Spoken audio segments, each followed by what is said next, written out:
What are we? Episode 3. I'm Sean Salisbury. This is 4 or 3? 4? I think it's four, old man. Is it really? I think you're wrong. I think we're 3. I think this is 3. Maybe you're right. You're right about who you picked, and we'll get to that. This is Nick Bender. He is the founder, CEO at Grunkdolfer, great apparel, grunkdolfer.com. You can get him at IG, same thing. Grunkdolfer at IG, TikTok, and Facebook. I'm Sean Salisbury. It's great to be here. This is the Findable podcast, and our guy Bailey producing is off the charts. So we're lucky to have a great team here. It's 3, 4. Who's counting? I think we are, and of zeros after it because we're going to be doing it for so long. So much to talk about. We got young guys ball striking. We got my guy getting sick again on the West Coast and not being able to finish a tournament where he played pretty well in the first round in Ludwig Goldberg.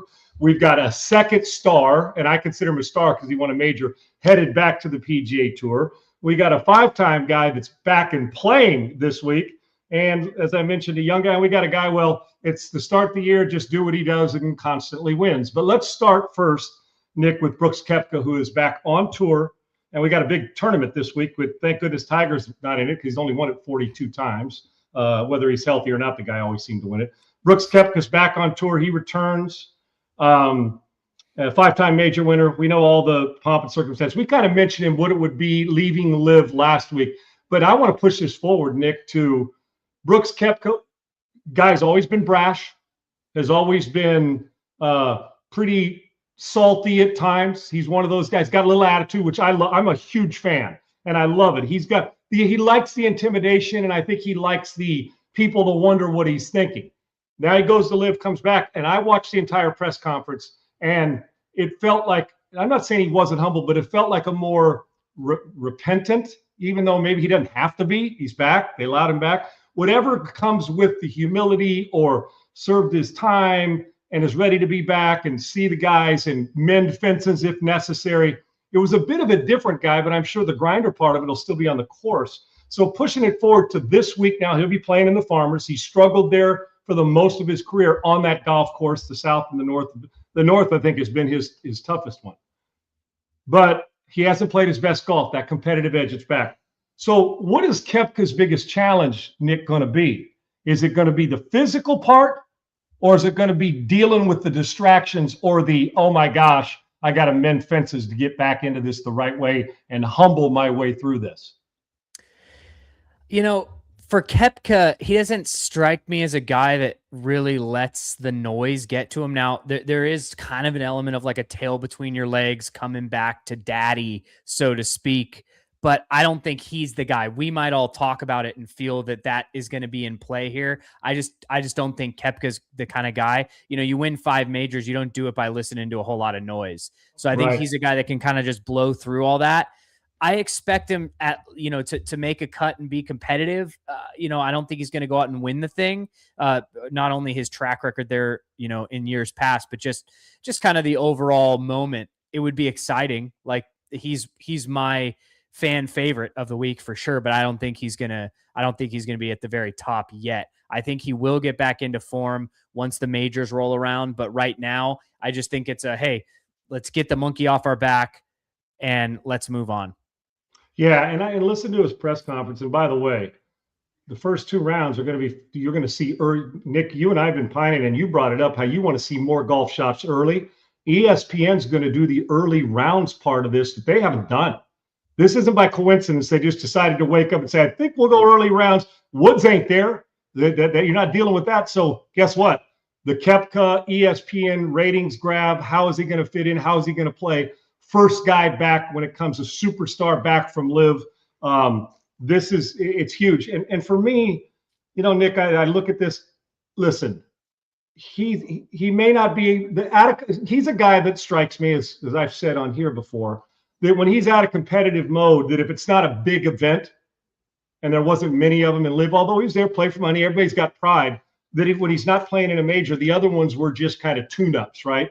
And that's how he's always approached it. And if you win 5 of them, you can say that, and and have the attitude that, listen, when he's good, he's as good, and he was the #1 player in the world for a while. And then he goes, and now it's back. I think he missed, just from judging from the press conference, one, he kept emphasizing family. He's married. He's got a young child now. I think it's 3 years old, and wanted to spend more time with family. Had to go through some family stuff. He didn't, dive deep into it, but he kept talking. Family's the reason he came back. And, it was financial. He had to give up some stuff financially, and he made a lot while he was there. For me, I think the physical stuff, whether it's on this course, and I'm with you, what's a good week? Well, good golfers will say, be in contention, make a top 10, make the cut. If he's Brooks Koepka, he'll make the cut. And you do what we do. Now, how competitive he is on Saturday or Sunday, I don't know. So I'm with you on that. But I think the physical will come back quicker than the trepidation that he has to go in with. And that doesn't mean you put your tail between your legs fully. I'm right when you walk in. But once you're in the door and you've shaken a few hands, given a few hugs and dapped them up, and they see you make birdie, birdie, birdie, then you go back to being what made you a 5-time major winner, that you got to still have a little bit of prick that surrounds you. Just kind of that, a little air, because I've seen it with athletes, dude. I've seen it with guys who somehow, you've seen it with pitchers, you've seen it with people who've lost their edge. And when they lose their edge, I've seen it with football players, gets hurt, loses the edge, is never the same. Hell, I could stand up. I lost mine a little bit, not my competitive edge, but I was a guy who could move and run even at 6'5". I shredded my knee twice, and it changed the way I played. It just did. And I'm obviously not a star like Koepka, but at one point in time, I was that guy when I was in college. And when it happened, there was a little swagger lost. Now, his isn't from injury, although he's been through it. His was from going and coming back. And you got to gain trust, whatever the reason you lost it, not only in yourself, but making sure you're getting from others. And while it's an individual sport, nobody wants to go out there. It's like a quarterback room when somebody walks in, Nick, and it's like, that quarterback's an asshole. Yeah, he doesn't belong, and you have to sit in there all day. Koepka's going to come back. Feathers are already ruffled. Some are going to be jealous. Some are going to be envious. Some are going to say, why is he back? And some are also going to say, you know what? Him back is going to make me a better player. It makes the tour better. So for me, I don't think it's going to be a long process for him to weave his way in to be Brooks Koepka. But maybe like we saw with Tiger when he came out, a little kinder, gentler, maybe not as salty in between rounds, and a little more, and I don't want to say charitable, because that guy was going to places that others weren't going to help others out during tough times. So I want the Brooks Koepka on the course, but I think it's kind of cool that he has to come back and say, you know what, I know what I'm getting walking back to Torrey Pines where the event is this week. I think it's huge. I think he's going to win this year. I do, because I think he's now, the one other blessing for him is it's no longer just about the majors. While those matter, he's won 5. Now he can make the John Deere Classic or the Farmers or one of those a priority like the majors, where he gears up and gets back to competitive and treats it like that. Because if you bring that out in him, he may bury the field a couple times this year. I think Koepka is going to be competitive mentally, physically, and emotionally quicker than you think. Because you're right. I don't think he's going to let anybody get in too close of that wall that's around him. They're getting closer. They're not going to be able to burst through it. Yeah, look, I think Koepka's always been a swagger guy, right? He's always had it. You mentioned baseball players. He kind of gives me that kind of vibe, for better or for worse. I think sometimes baseball players, the whole aura about them is kind of a little bit of annoying. But that's kind of, yeah, but that's kind of the way that he is. And him being the only guy like that in golf is cool. Every baseball player, it's a little much. It's like, we get it. You're cool. You're not going to smile. You're not going to, whatever, dude. Just get out of here. But you got the hair hanging out of the back of your hat, the whole thing. I got you, brother. Yeah. But Koepka, it's cool that he's that in the game of golf, and I think he's going to snap right back to it. Look, you mentioned something earlier, which about the coverage that ESPN has now announced, like, hey, we're going to be doing way more coverage. We started screaming about this a month ago when we started the podcast. I'm not saying there's any correlation there that the Findable podcast has the ear of ESPN, but that's only good for the game here. Koepka being back, only good for the game. There's no wrong answers here when it comes to more talent in the PGA and more content out of the PGA. And I know we're going to transition here into the Amex Open from last week, but that was a glaring problem to me being there live, was that the content was just completely lacking. So I hope that the ESPN new coverage at Torrey Pines changes that. And again, I hope Koepka is in contention. Yeah. And you know what too? Yeah, that'll make for one hell of a weekend if he is in San Diego. And real quick, before we get to where you were this past weekend, and And we'll get to another guy who's on his way from the Live Tour here in about 7 or so months, but he'll be playing on the DP World Tour, and Patrick Reed, we'll get to him. The last thing about this Koepka stuff, and maybe he's a tweener now on the villain stuff, right? Name me a movie, a ball player, a football team, an actor, that whatever it might be that we don't, politics, we love a villain, dude. We love comebacks and we love villains. And we love the heroes too. You can't have too many villains. You gotta have one, the John Malkovich in the Line of Fire. You gotta have the one. And to where that they don't care about bad pub. They don't care if they drop an F-bomb in the mic, that. And the guy coming, Patrick Reed's one of them. And this guy, for the most part, is another one. Maybe does it a little different, but I do think we got to have a guy where we love a guy you have to chase that's a dominant player like Woods, and now Scheffler. And we also love a guy, and he's got both. He can play the heel sometimes. He can play when the media asks something, questions, say, hey, this is fashion, bro, when he was talking about his pre-going to Live. So he's got enough in him to where, you know what? He makes a putt, gives you a little handshake, and goes, he doesn't give you what you want. That there's that little, so long-haired guy's back now and striking the ball, and he's won 2 tournaments this year. And just to ride with it, because I think what makes him great is less is more when it comes to verbiage. He's not a talker. And you know how it is. I do. When somebody says a little, you're like the mystery. There's a mystery about him, whether he's good, what kind of mood he's in that day. So more about that. I think the villain, and right now, when you got half of them wanting you back and appreciate it, but there'll be some who are a little side, bothered, like a couple guys on tour will be. And that'll be okay. Hopefully they'll get to sit down. He said, I'll break bread with him, talk to him, spend whatever time I need to get it fixed. To a place that he did not play because he couldn't, and a few others didn't. By the way, Schauffele, we talked last week, he'll be making his debut this year as a San Diego, a North County guy up there in San Diego with the Farmers. But what an event. You were there Saturday and Sunday, Nick, at the Amex at La Quinta in Palm Springs. And you picked Scheffler, and we gave you a hard time because you really went out on a limb, and you hit it.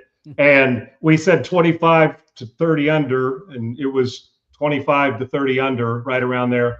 That guy on our screen right there, Scotty Scheffler, he never plays to tune up. And I always love when he says, I don't go to when he goes to an event, he says early in the season, he said, guys play themselves into shape or getting their game right. He goes, I want to show up with my game right. And here we go again. And I still don't think he played his best golf, tee to green, and he still won.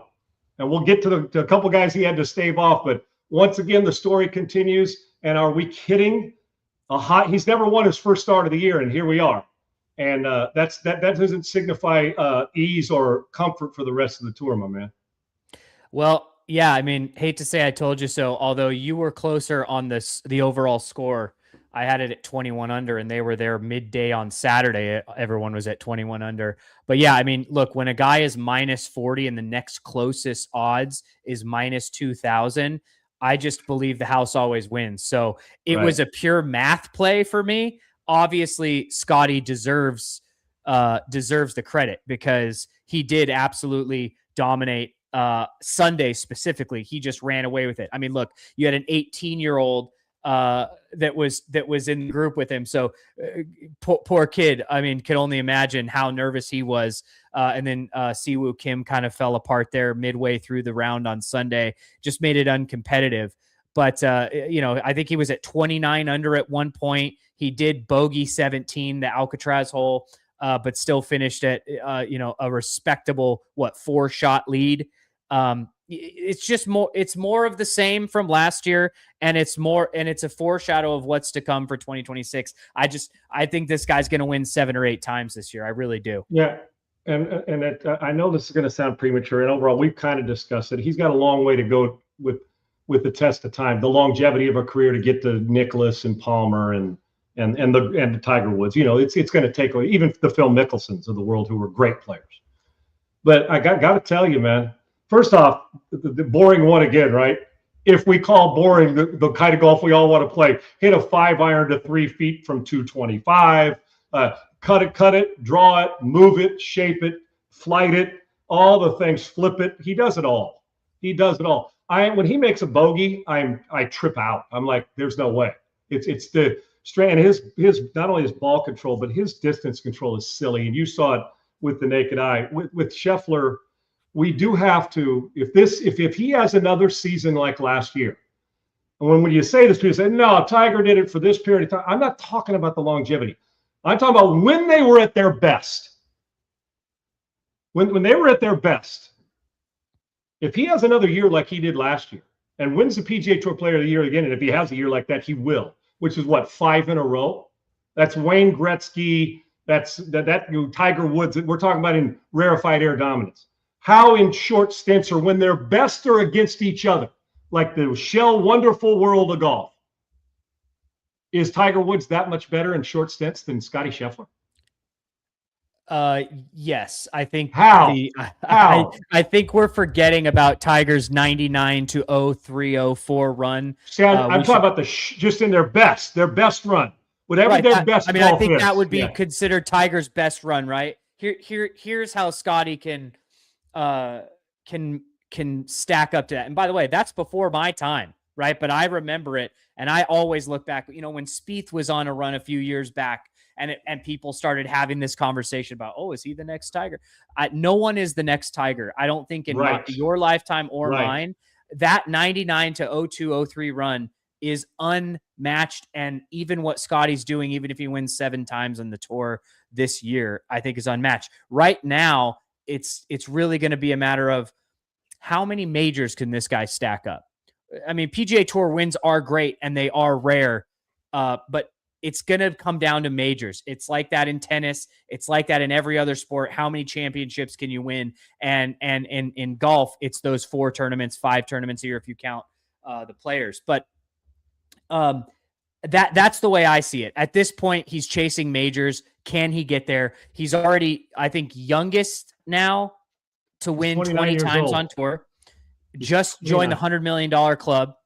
Only him, only Tiger, only Rory in that club, and he did it in a matter of 4 years. It is insane. Now, you did have the prize pools increasing with the onset of Live Golf and all that, but nonetheless, it's very impressive what he's doing. I just don't think it ever compares to Tiger Woods' run.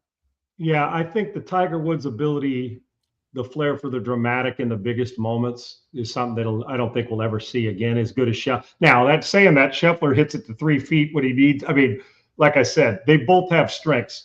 The question is, if you put a checklist of all, and I don't even look at the analytics, I don't know the stats with them of big tournaments and stroke average and all that.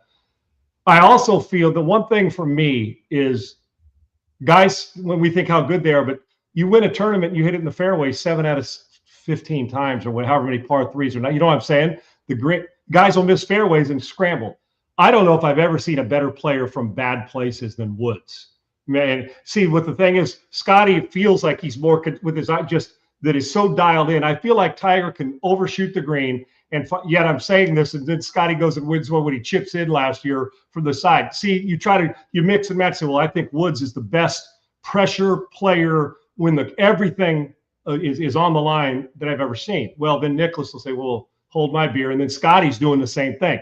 And for me, while the longevity of it is a ways away, but in these stints of when you got a 9-iron in your hand and you say it's the 18th hole at Augusta, who's hitting it closer out of 10 in 10 times? Who's it going, or with one shot for everything? Would it be Scotty or him? Then move back to the middle iron and say, okay, with a 7-iron in their hand, who's hitting it closer to that pin on 18 with a 1-stroke lead? Or then you move back to. So I'm playing it from the back, and then I think the one advantage Tiger does have too is with your life on the line from 15 feet. Is it Woods or is it Scheffler? Oh, Woods. Tiger. That exactly. And I think that's where at least an early advantage. Yet I look at Scheffler and you think, yeah, he's been around 15 years. The dude's not 30 years old yet. And he's won 20 times. So it's a pretty amazing feat. But we do have to have the conversation. If he wins 2 majors this year and wins 7 tournaments, at least, and then we'll start to say, well, Scotty's 4-year period matches 2000 to 204, whatever it was that we're talking about. But we always do this with Jordan. We always do it with the best. Oh, yeah, he's Tiger-like. How many Tigers are there? Well, I only know one. But Scheffler's dangerously close because we're not predicting it after 1 win or 2 wins. He keeps knocking down pins, right? It's another one. And you made a great point about him chasing majors, but here's another thing too. While he's chasing majors, he still stops to collect the $200 to win the tournament the week before. That's who I don't think he enters the tournament to get the rust off ever. And I think it shows. I mean, a lot of guys, yeah, we'll see how my game goes the first month. I'll be ready to go by late February. This cat's in it to win it. I just wish he was playing again this week. I do. I just used Chat GPT to quickly pull up the Tiger 99 to 2002 versus Scotty Scheffler 22 to 26. Okay.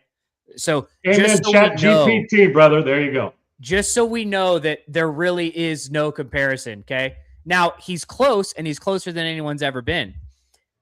PGA Tour wins, Tiger Woods 27, Scotty Scheffler 20. So I guess if he wins 3 or 4 more times this year, he's in that. Major championships, Tiger Woods 7, Scotty 4. Okay. Win percentage, Tiger 34% to Scotty Scheffler's 22%. Okay. That is a big difference. Top 10 finish rate, 70%, 70%. Okay, pretty even. 54-hole lead conversion. Both of them are sitting at 100%. Now, Tiger had 37 54-hole leads. Scotty's only had 10. And then average stroke gain differential, Tiger sitting at a plus 3.2, and we got Scotty at a 2.1. So, again, he's there, but it is still a different thing. And the only reason we can compare him to Tiger is because Tiger did what Tiger did, right? It's still him living in his shadow, in my opinion. Yeah, it's got a little Brady Montana feel to it, where Montana is not Jack Nicklaus comes in all the time talking about just in this comparison. Yet you can understand why some like Scotty more, but the truth of the matter is we keep trying to find and months and weeks at number one, keep trying to find reasons to say, well, he's as good as Tiger, and he may very well be. We'll see.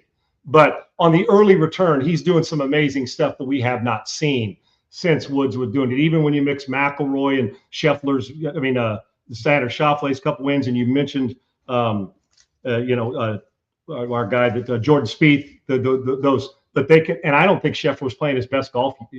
There's still better golf for him. Like as Woods got on and matured, the mental side of knowing the golf course. Let me ask you, with equipment changes. Tiger's part of those because he's such an equipment guy, right? And is just a tinkerer. What's tougher now? The guys are all longer. Doesn't mean they're better. Are the courses tougher? Are they easier? They've lengthened them out. Hell, you can stretch out Torrey to 7,700 yards if you want to. When people start, we always do this. We compare errors, but is it tougher now? Is every year it get easier it's tougher to get on tour now. There's avenues, but there's not as many guys doing it. Are we better at the top now with some of these young guys? What would you take? Tiger Woods era 10 best players versus Scotty Scheffler's era 10 best players. Who's winning that? And we're playing it at Oakmont, or we're playing it at Cherry Hills, or we're playing it. I don't care where we play. We play it at Shadow Creek. You can play it at doggone Baltusrol. You can play it at the Whistling Straits. But what would you bet? And then we'll move on. What would you bet? The top, just in our mind, you start to think about the Mickelson. I think the top layer now is much more elite than the top layer of the late 90s, early 2000s. In what way? You could, I think you could everything. I think it's just a matter of continuity within the game of golf, being like, now we know exactly how to train. And Tiger really did pave the way for a lot of that when it came to fitness, when it came to equipment and all of those things, that he really kind of carved that path. All those guys are now on that path. I think it's, something like we saw with Kobe Bryant doing the NBA, where it's like every guy in that top 50 is probably on a very, very similar training regimen that just keeps them in that elite status. In early 2000s, I don't think it was that way. I think you had a lot of smokers and drinkers and guys like John Daly and some others that were they could smack the crap out of the ball, and it got them on tour, and there was a lot less competition, wasn't as international.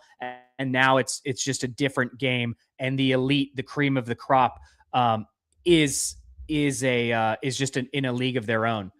And I got to know if these guys now have more guts. Does the old school have a little more guts and grind than this group does when it's pressure?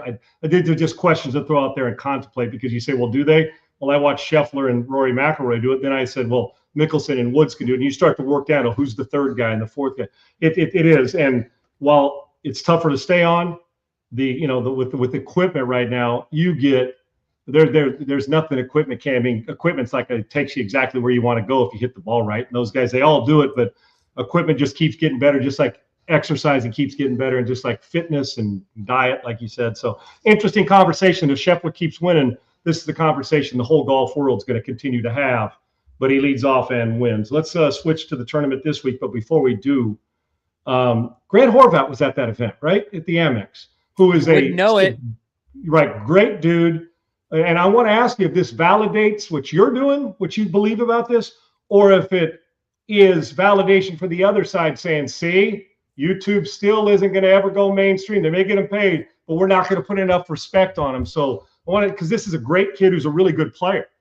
So why don't you set this up for us and talk about, and we love the YouTubers, we do. It's like we like the tour, but we keep trying to say, do you get younger? But how, if you're at an event in California, and a week from now, would he be bigger in Arizona than he was in Palm Springs? I think that's obvious, right? Would there be more following? Because it seems the waste management is bigger into it. But set this up about Grant Horvat, who played in the Pro-Am.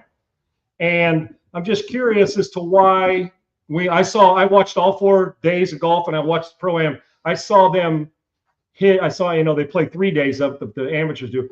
They showed that I saw one shot. That they showed one. Yeah. Shot. So I think it's important to set the stage because the Amex Open is a bit of a unique event in that it's a 3-day cut.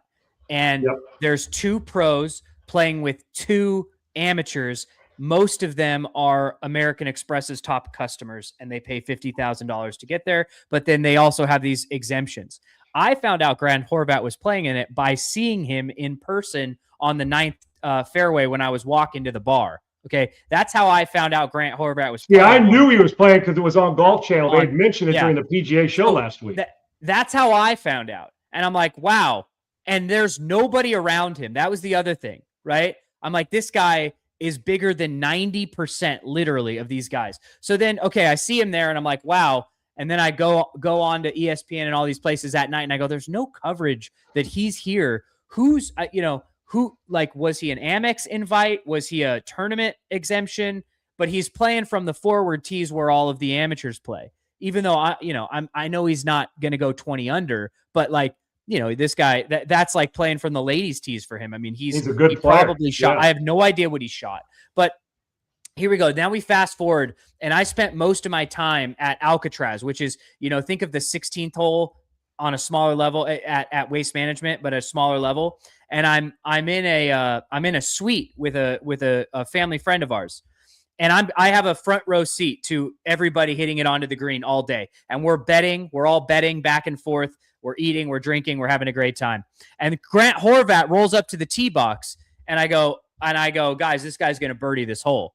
And they go, this is an amateur. We don't know. I go, I will bet you 8-1 that he birdies this hole. Meaning if he birdies this, you have to give me 8 to my 1.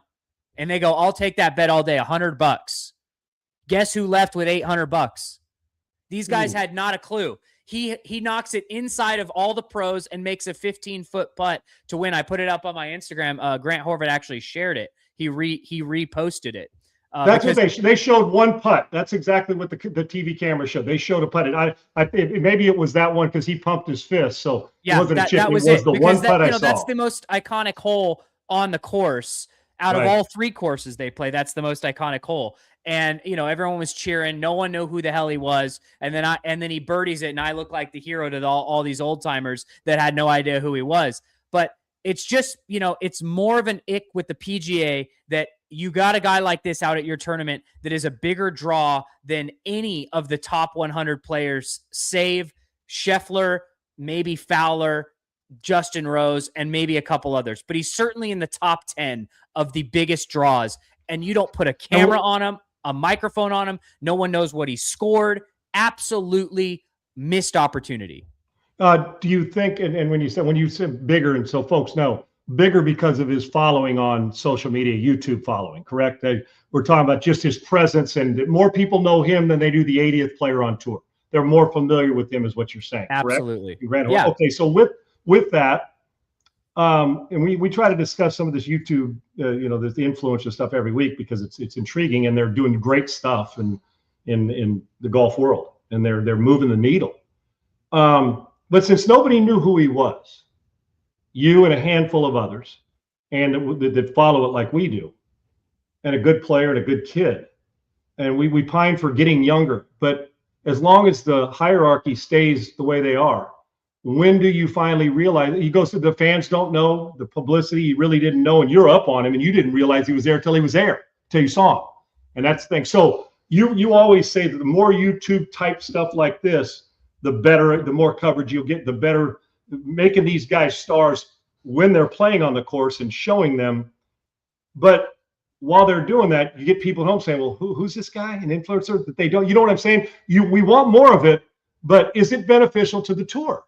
And that's it. I mean, we want it, but does paying corporate America and American Express give a rat's ass?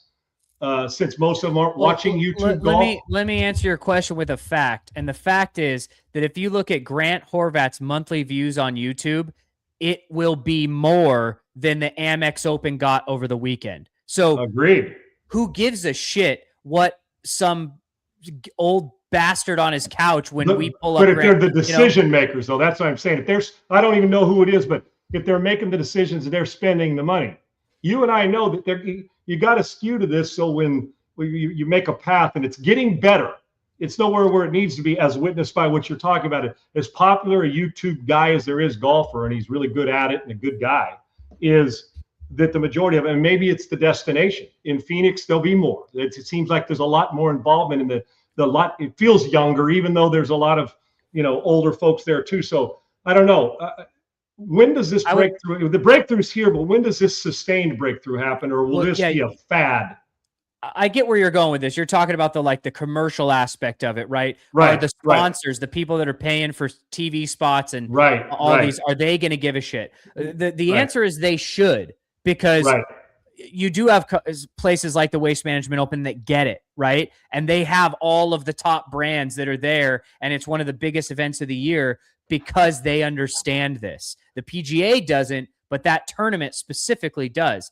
And, it sucks because the Amex, they're talking about doing away with it, which is very frustrating. They want less tournaments.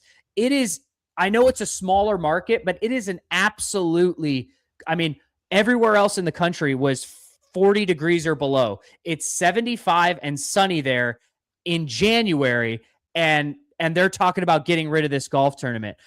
They need to pull their head out of their ass a little bit and realize that not only the event, but the area, that Palm Desert, which is a golf destination, probably top 5 in the world, absolutely needs to be showcased.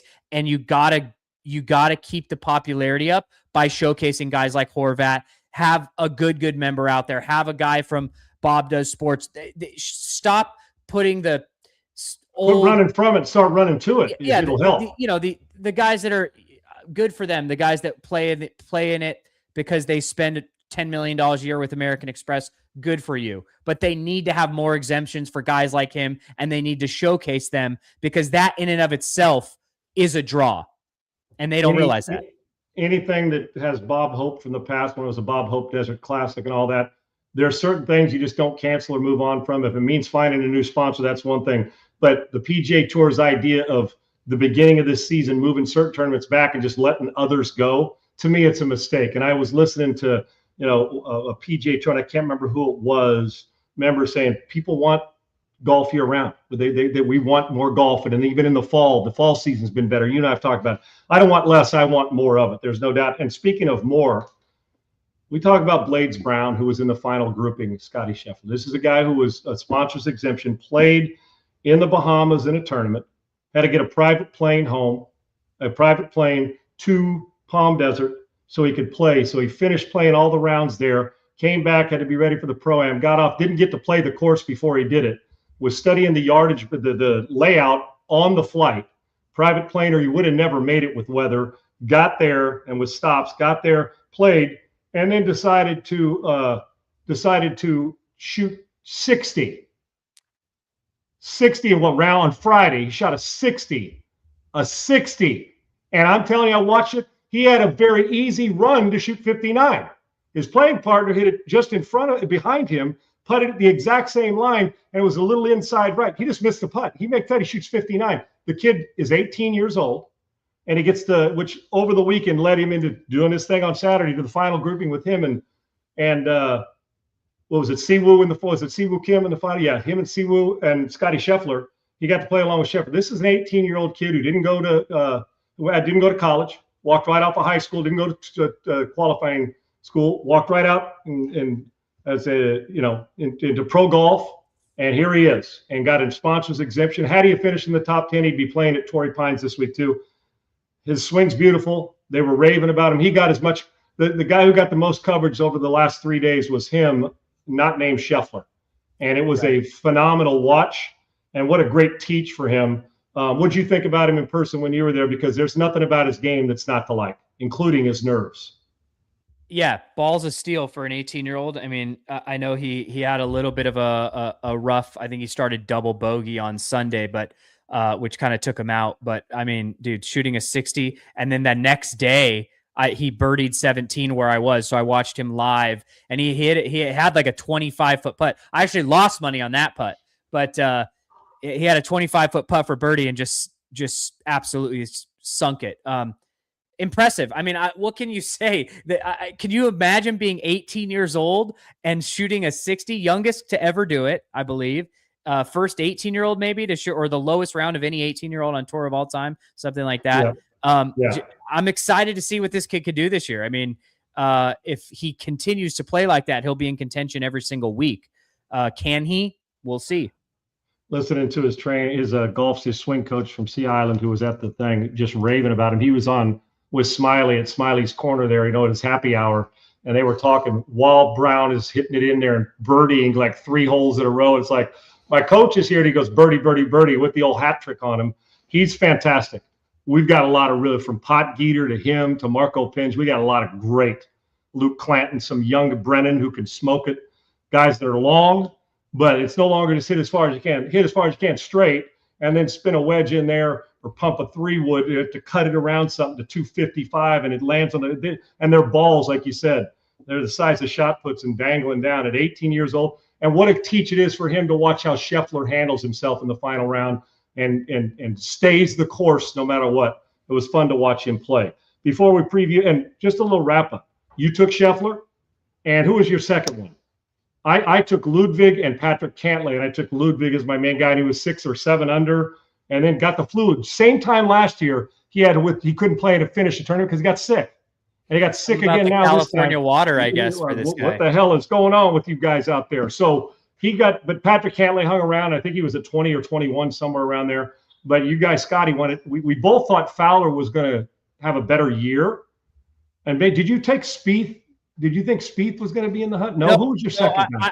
I had Scotty winning, and I wanted to. Yes. I wanted, as a fan, Fowler to be in contention. There you go. And he played pretty well.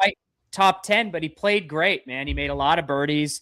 It seemed like some of the 10-foot range putts were just not falling for him. But I loved seeing him in contention, seeing where his game was at, and I hope that is a foreshadow into a good year for him. No question, brother. I'm with you 100%. I think golf's better when Fowler's out there with sunglasses and striping it, man. I do, and I always like that. And getting JT back will help sometime here, hopefully in the early spring. All right, let's move forward to Patrick Reed before we talk about and preview this as we wrap up.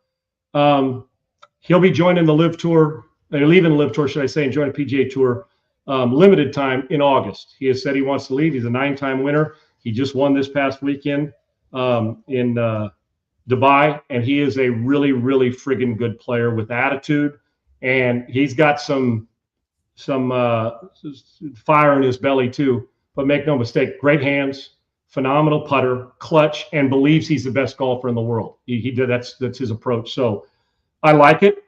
It feels like, even though Rahm and DeChambeau were over there, I'm getting to the point where I feel like people are going to be able to be talked out of this. I don't know how much longer this is going to last over the next 5 or 10 years, but it's obvious these guys are telling you the PGA Tour, and he admitted it. After the win, before he had made the committee, he said the best tour in the world is the PGA Tour. Well, 3 or 4 days later, here he is, and he's coming back under some restrictions in August. Yeah, I think this is to be expected. Koepka kind of opened the floodgates. He was what Dustin Johnson did for the LIV Golf. Koepka did for the PGA in getting people back. I think this is probably the first of this won't be the last is my guess for 2026. I think we're going to see a lot of guys, that took the money, did their time, and now they're going to come back because there's a path. When they first took their money, there wasn't necessarily a path back to the PGA. And now that there is, I think you're going to start to see a lot of guys lean back into this, try to come back into the favor of the PGA. And really what it comes down to is Patrick Reed said it. And as much as I shit on the PGA, I hate to admit it, it's the only real place where there's competition in the game of golf. Nothing's interesting about the DP World Tour to me. I think Rory should be over here in the States playing these tournaments, not in the Dubai. That's boring. Playing with 10 of the top 100 players. Yeah. Huh? And I still watch every friggin' week. You still watch, but it's just Tour, way less. Tour, I mean, imagine if he was in, we need more of the top 100 in every PGA tournament. I want Rory at Torrey Pines this week. I wanted him. Yeah. I do. I wanted him. You're not going to get it. Palm Springs. Why not? He'll show up at Pebble because he's a defending champion. I think that's going to his first start when he goes, because I don't think he plays in Arizona either, which is Koepka's won twice there, so he's trying to tune up for that and get this going. Interestingly enough, and I also wonder, do you believe in life, or do you believe on this tour with Patrick Reed and Brooks Koepka that the lack of competition, not good players, but that competitive feeling of fans and all the stuff we're talking about, that the presence. Even though you and I love the music and it's cool, I played in a pro-am with Cam Smith, and and Coke Rack, I loved it. But in their world, is there a chance that the lack of presence has shrunk their confidence, even when they're winning? Patrick Reed's won a handful of times there. Koepka, I think, won 3 times on the Live Tour. Is there a chance that some guys would be fragile enough that to jump back into, or is golf just golf? You got the club in your hand, take it back and swing it, know the grass, know where your lie is and play. Is there a way that they've shrunk themselves because of the lack of competition, and they're going to have to get that back, even though they've both won? No, I think, look, as well as I do, golf is mostly a mental game at that level, right? I mean, and a day-to-day one too. Yeah, every one of those guys has the physical ability to go out and shoot 20 under in a weekend. It is definitely going to be what's between the ears for these guys, but they're both major winners. That's the reason they're exempt to come back into the PGA. So I think once you've won at that high of a level, I don't think they are going to be that shaken up about it. You know what the irony of this is too? If you named 5 guys that you said that guy's got some attitude, that left and went there, left the PGA Tour and went. You know who 2 of the first 3 names you would have said? Brooks Koepka and Patrick Reed. Coming back. I'm talking about that little bit of villain, a little bit of attitude. So it kind of goes along with this. If there's 2 guys that you're coming back that got to face, because Patrick Reed's he's had plenty of controversy, right? And he loves it. And then there's Koepka going through his thing, what he has too, because he got some spice to him. These 2 cats coming back, that's why I don't think they're going to be fair. I think these are the 2 guys you almost need to lead the charge back, because they're not fragile personalities.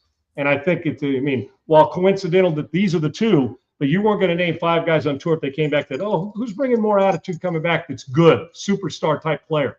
Both have the game, both major winners, obviously. Reed's won at Augusta, and Koepka's won a PGA Championship and a couple U.S. Opens, some PGA Championships. He hasn't won at Augusta, which I'm sure is something that he'd like to do. All right, let's wrap this up with at Torrey Pines.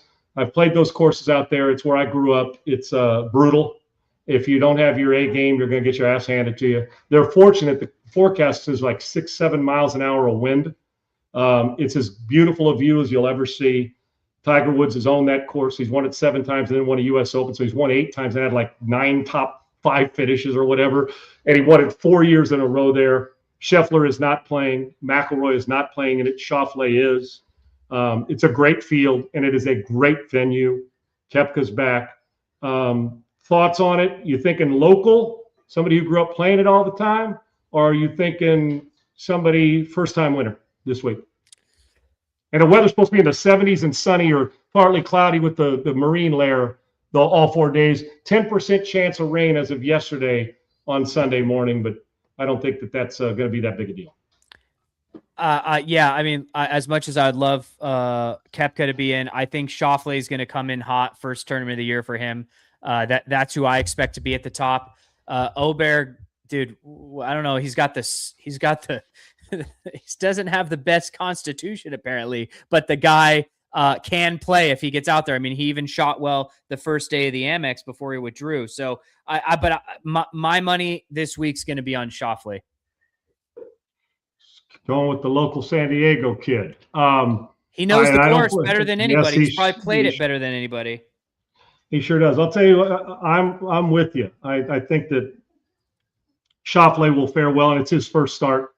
And last time he teed it up, he won. It was back in, I think it was in, was it a course where his mother is from? The country or the area his mother grew up. I'm pretty sure, and he won there. And I watched it on TV. I can't remember where exactly it was, but it was a fun watch. And he's not Ryder Cup's basically the last time we saw him, as far as in the team play and then winning that event. But for me, I'm going to take a guy who won there last year.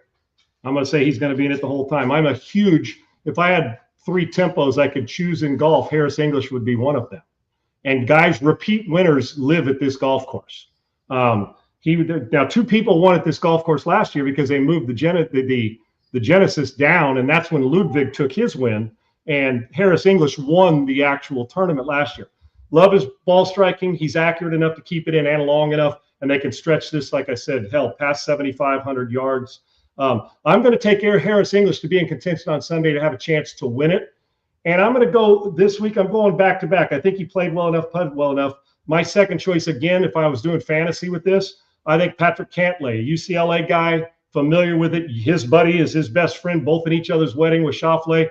And maybe it's the final pairing. Give me Cantlay or Harris English. I'm going to go with a repeat. I think Harris English wins again. All right. Hell of a take. I'm going to go Schauffele, and if I'm picking a second, just for the vibes, I'm saying Koepka's in contention on Sunday. And you know what? I want to second that, and I'm wishing for it. I want him to come out tomorrow and pump us like a 66 on him, and everybody say, "Oh hell, the swagger's here!" and look out if Brooks Koepka's back. Something's got to happen there because the golf course can beat you up, but there will be some drama, and if it's Brooks Koepka in the lead as we head into moving day on Saturday, that'll be pretty cool, brother. And you got the pictures were awesome that you sent from the Amex. Yeah, that didn't sound right. I'm glad I said Amex. Hey, those pictures you sent were awesome. From the Amex, the vibe was awesome. Watching it all, I'm glad you got to be a part of it. And we are a year away from this very podcast being prepared to maybe do one at the Waste Management Phoenix Open in person. I love that. That headed to it, and that will not be our only stop, among other things. My man, great stuff. Nick, he is at Grunkdolfer. He is the founder, CEO, and quite frankly, he and his partner do it. They grind, and they grind. It's a great business when the guys who started it were loading up bags when they first started out, and now are kicking ass. Grunkdolfer, go there and order some of the best gear you'll find. Not only the fabric and material, but just the vibe. Awesome. We'll do it again next week. I'm Sean Salisbury for Bailey and Nick and Grunkdolfer. We'll see you guys next week. Monday, 4:00 Central, right here, the Findable Podcast. Like and subscribe and share it with your friends. It only gets better from here. We'll have some special guests coming up soon as well. We like to tease it. We just don't like to give it away. We'll talk to you next week. Nick, thanks, brother. Bye, guys.